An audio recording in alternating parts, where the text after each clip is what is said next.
ආයුබෝවන් හෙළ පුරාණ රහස් ගවේෂණය වෙත ඔබ සැම සාදරයෙන් පිළිගනිමු. අපේ ශ්‍රී ලාංකික අතීතයේ පැවති රහස්මය කෙම් ක්‍රම, ආරක්ෂක ශාස්ත්‍ර, ශක්තිමත් ආධ්‍යාත්මික උපදේශ හා පාරම්පරික දැනුම අද නව යුගයට ගෙන එන ගවේෂණයකට අපි එක්වෙමු. මෙහිදී ඔබට හෙළිවන්නේ ඇස්වහ, කටවහ, අනවිනවෙන්නි දෝෂවලින් ආරක්ෂා වන කෙම්, පුරාණ ඔලාපත්වල සඳහන් ගුප්ත විද්‍යා රහස්, ජනප්‍රවාද හා සැඟවුණු සත්‍ය කතා, ග්‍රහ බලපෑම් හා ශාස්ත්‍රීය විග්‍රහ. අපේ උරුමය අපි ආරක්ෂා කරමු. අතීතයේ බලය අනාගතයට ගෙන යමු. හොඳයි මිත්‍රනි, අද අපි ඔබට ඉදිරිපත් කිරීමට යන්නේ ඊටමත් විශේෂ සහ බලගතු කරුණක්. එම නිසා මෙම වීඩියෝව අවසානයේ දක්වාම අවධානයෙන් නරඹන්න. මොකද අවසානයේ තියෙන්නේ වටිනාම රහස. මෙවැනි තමත් බලගතු වීඩියෝ නැරඹීමට නාලිකාව සබ්ස්ක්‍රයිබ් කරන්න, නොටිෆිකේෂන් බෙල් ඔබන්න, වීඩියෝවට ලයික් කරන්න, ඔබගේ අදහස් හා ප්‍රශ්න කමෙන්ට් කරන්න, ඔබගේ මිතුරන් සමග ෂෙයා කරන්න. එසේනම් අපි දැන් අද වීඩියෝවට යමු. හෙළ පුරාණේ භාවිතා වූ මෙම මන්ත්‍ර පහ ඔබගේ ජීවිතයේ දියුණුව, සිතේ සංසුන්භාවය සහ සාර්ථකත්වයේ වර්ධනය කර ගැනීමට ආධ්‍යාත්මික උපකාරයක් ලෙස ඔබගේ හෙළ පුරාණේ භාවිතා වූ මෙම මන්ත්‍ර පහ ඔබගේ ජීවිතයේ දියුණුව, සිතේ සංසුන්භාවය සහ සාර්ථකත්වයේ වර්ධනය කර ගැනීමට ආධ්‍යාත්මික උපකාරයක් ලෙස ඔබගේ දෛනික ජීවිතයට එක් කරගත හැකිය. ඔබට විශේෂ කාර්යයක් සඳහා නිවසකට හෝ කාර්යාලයකට හෝ වැදගත් හමුවකට ඇතුළු වීමට පෙර ඔබගේ සිත සංසුන් කරගන්න. හුස්ම හෙමින් ගන්න. සිතේ සැලකිලි සහ බිය හැඟීම් ඉවත් කරන්න. ඉන්පසු දොරටුව අස ඇති උළුවස්ස දකුණු අතින් මෘදු ලෙස අල්ලා ඔබ ඇතුළු වීමට යන ස්ථානය ඔබගේ සාර්ථකත්වයට දොර විවර කරන බව සිතෙන් දකින්න. එවිට සංසුන් සිතකින් මෙම මන්ත්‍රය සත්වරක් ඇතුළත සිහිපත් කරන්න.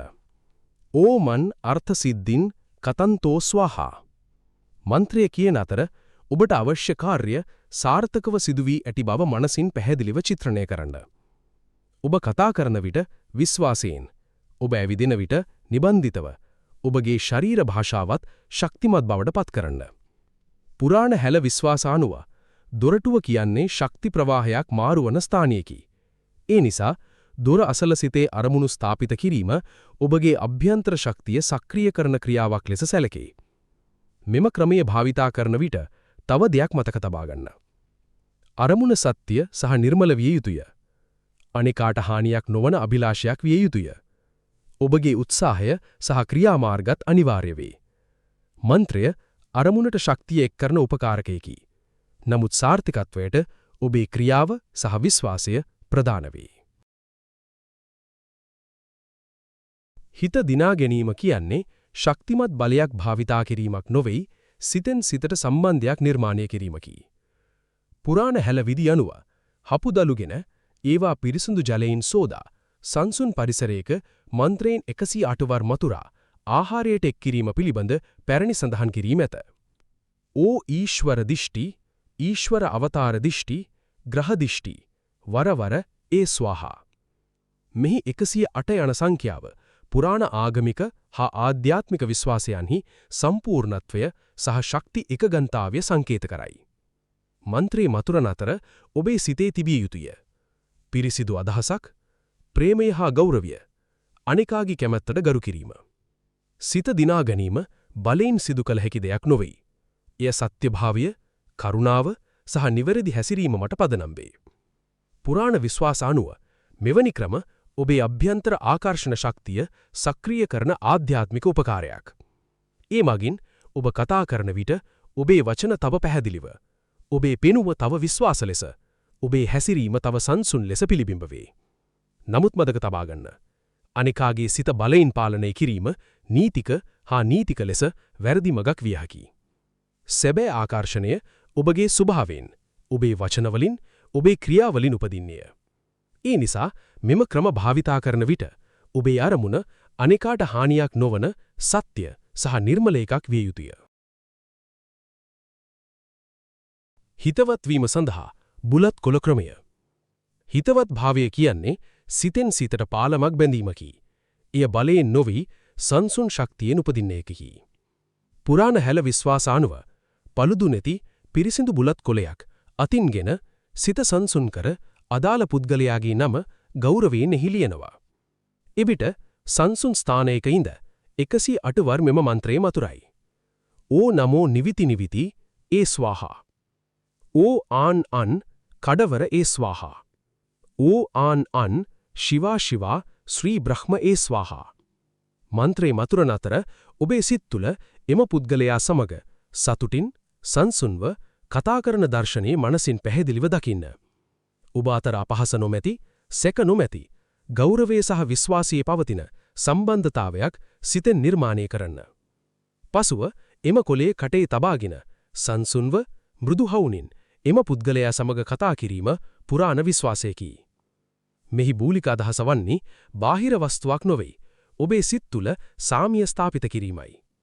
මතක තබා ගන්න, හිතවත් භාවය බලයෙන් ලබාගෙන නොහැකි. සත්‍ය වචන හා මෘදු හැසිරීම ඕනෑම මන්ත්‍රයකට වඩා බලවත් වේ. අනෙකාගේ කැමැත්ත සහ සීමා සෑම විටම ගෞරවයට පාත්‍ර විය යුතුය. පුරාණ විශ්වාස අනුව මෙවැනි ක්‍රම ඔබේ අභ්‍යන්තර සංනිවේදන ශක්තිය සක්‍රිය කරයි. ඔබේ මුහුණේ ප්‍රසන්නතාවය, ඔබේ හවුනේ සංසුන් භාවය, ඔබේ වචනවල උණුසුම සැබෑ හිතවත් භාවයට මූලික වේ. පෞල් සාමිය සඳහා පෞල් ජීවිතය කියන්නේ සම්බන්ධතා, හැඟීම් සහ එකිනෙකාගේ ගෞරවයේ මට නැගී සිටින ශක්තිමත් බැඳීමකි. කෙසේ වෙතත් අඳුරු වචන, අසහන, අනර්ථක සැක ඒ සාමිය බිඳ දමන අවස්ථායත. පුරාණ හැල විශ්වාස අනුව නොඉඳුල් පිරිසිදු බුලත් කොළයක් වැලේ තිබියදිම සංසුන් සිතකින් 108 වර මෙම මන්ත්‍රය මතුරනු ලබේ. ඕ නමෝ සංකර කාලී කාලි සංකර මාලී එහි ඒ ස්වාහා. මන්ත්‍රය මතුරන අතර ඔබේ සිත් තුළ පවුලේ සියලු දෙනා සතුටින් සංසුන්ව සමගියෙන් ජීවත් වන දර්ශනයේ මනසින් පැහැදිලිව දකින්න. ඔබ අතර පැවති අතීත අඬදබර, කෝප වචන, අනවශ්‍ය සැක සිතෙන් නිදහස් කරන බව ඇතුළෙන් පිළිගන්න. පසුව එම කොලේ කඩා නැවතත් මන්ත්‍රයේ මතුරා භාවිතා කිරීම පුරාණ විශ්වාසයකි. මෙහි මූලික අදහස වන්නේ බාහිර වස්තුවක් නොවේ. ඔබේ සිත් තුළ සාමිය ස්ථාපිත කිරීමයි. මතක තබා ගන්න, පෞල් සාමියට මූලික වන්නේ එකිනෙකාගේ හැඟීම් අහන්න ඉගෙන ගැනීමයි. කෝපයට පෙර මිනිත්තු කිහිපයක් සංසුන්ව සිටීමයි. සමාධීම සාමියට පාලමක් වෙයි. මන්ත්‍රය ඔබේ සිත එකගණී කරගන්න ආධ්‍යාත්මික උපකාරයක් විය හැකි. නමුත් සැබෑ සාමිය සම්බන්ධතාවල තුල කාරුණික ක්‍රියාමාර්ග මත පදනම් වේ. ප්‍රාණ පිහිටුවීම. ප්‍රාණය කියන්නේ ජීව ශක්තියයි. අපේ සිත, ශරීරය සහ ක්‍රියාන් සක්‍රිය කරන අභ්‍යන්තර බලයයි. පුරාණ හැල ආධ්‍යාත්මික විශ්වාස අනුව ඕනෑම කටයුත්තක් ආරම්භ කිරීමට පෙර ඒට ප්‍රාණ පිහිටුවීම විශේෂ ක්‍රමයක් ලෙස සැලකේ. සංසුන් ස්ථානයක ඉඳගෙන හුස්ම ගැඹුරින් ගන්න. ඔබ ආරම්භ කිරීමට යන කාර්ය සාර්ථකව නිමවන ආකාරය මනසින් පැහැදිලිව දකින්න. ඉන්පසු සංසුන් හවුනින් හෝ සිත් තුළ මෙම මන්ත්‍රය මතුරන්න. ඕ ප්‍රාණ ප්‍රාණ රූපාය ප්‍රාණ ප්‍රතිෂ්ඨායේ ස්වාහා. ගින් ජීවාය ජීව රූපාය ජීව ප්‍රතිෂ්ඨායේ ස්වාහා. මං සාධ්‍යාය සාධ්‍ය. මෙම මන්ත්‍රය අභ්‍යන්තර ශක්තිය කේන්ද්‍රගත කරන්න උපකාරයක් බව විශ්වාස කරයි. ඔබේ සිත වෙනත් සිතුවිලි වලින් ඉවත් කර එක අරමුණක් මත ස්ථාපිත කරයි. මේ භාවිතා කළ හැකිය. ව්‍යාපාරයක් ආරම්භ කිරීමට පෙර, වැදගත් සාකච්ඡාවකට පෙර, අධ්‍යාපන කටයුත්තකට පෙර, නව ගමනක් ආරම්භ කිරීමට පෙර. නමුත් මතක තබා ගන්න, මන්ත්‍රය ශක්තිය උද්දීපනය කරන මානසික උපකරණයකි. සාර්ථකත්වයට ඔබේ උත්සාහය, ඉවසීම සහ නිවැරදි ක්‍රියාමාර්ග අත්‍යවශ්‍ය වේ. ප්‍රාණ පිහිටුවීම බාහිර ශක්තියක් ආරාධනා කිරීමක් නොවේ. ඔබ තුල පවතින ජීව ශක්තිය සක්‍රිය කිරීමකි. රහසකි. මෙම ක්‍රමය නිවැරදිව විශ්වාසයෙන් යුතුව භාවිතා කිරීමෙන් ඔබේ ජීවිතයේ යහපත් වෙනසක් ඇති කරගත හැකි බව අපි විශ්වාස කරනවා.